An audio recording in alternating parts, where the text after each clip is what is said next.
Hello, good evening again, and here is another video response to Sir Mitya Suravlev.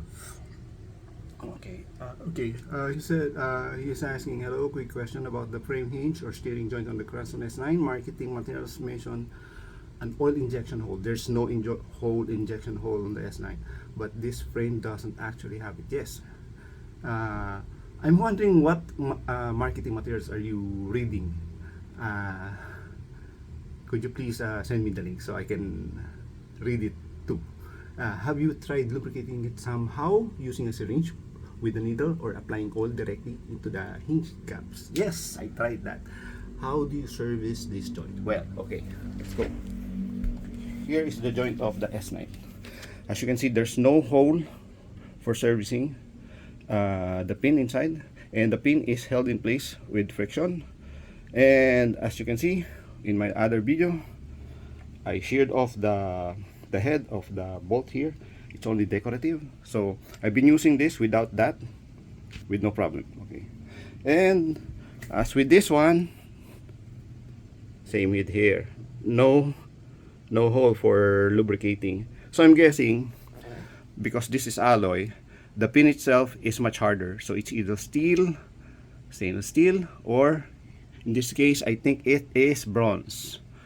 So it cannot be alloy to alloy, or alloy on a stainless steel on alloy, because it just will eat away the alloy part. So like this one, there is a serviceable hole.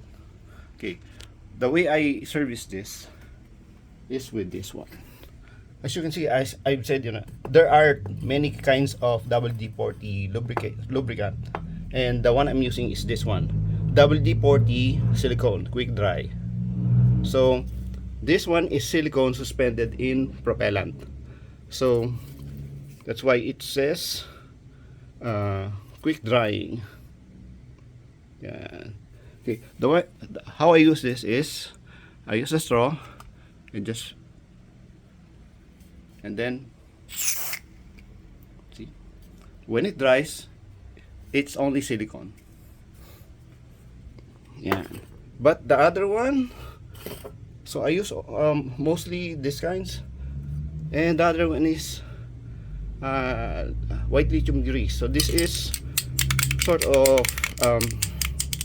grease where when I spray it, okay, when I spray this, okay, wait,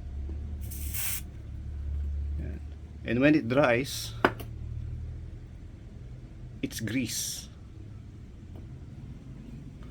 As you can see, well, the reason why I told you to put a low viscosity oil first in the joints is for because low viscosity oil penetrates much deeper than ordinary oil. So you put the penetrating oil first because it's low viscosity, and we pray, in this case we pray, we spray this here, we pray that the penetrating oil will reach this part here, and then when hoping that it reaches that, then we use other things like this one, the silicone or the lithium grease.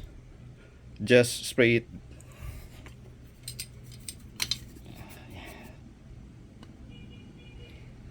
with pressure. Okay, I hope it penetrates. See that when it dries, it's grease, it's lithium grease, very light. So anyway, the part in question is not that critical in moving, because it only moves, well, the part is only moves 180 degrees, and it only moves when we unfold and fold, so not that critical. Unlike these parts here, the hubs, the bottom bracket, and the free hub, they have to have a very dependable lubricant inside. So that's why you use this kind.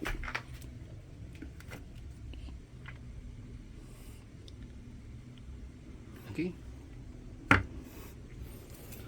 So for your case, because you have a brand new S9, I'm suggesting you use first a low viscosity oil like that one, or a penetrating oil.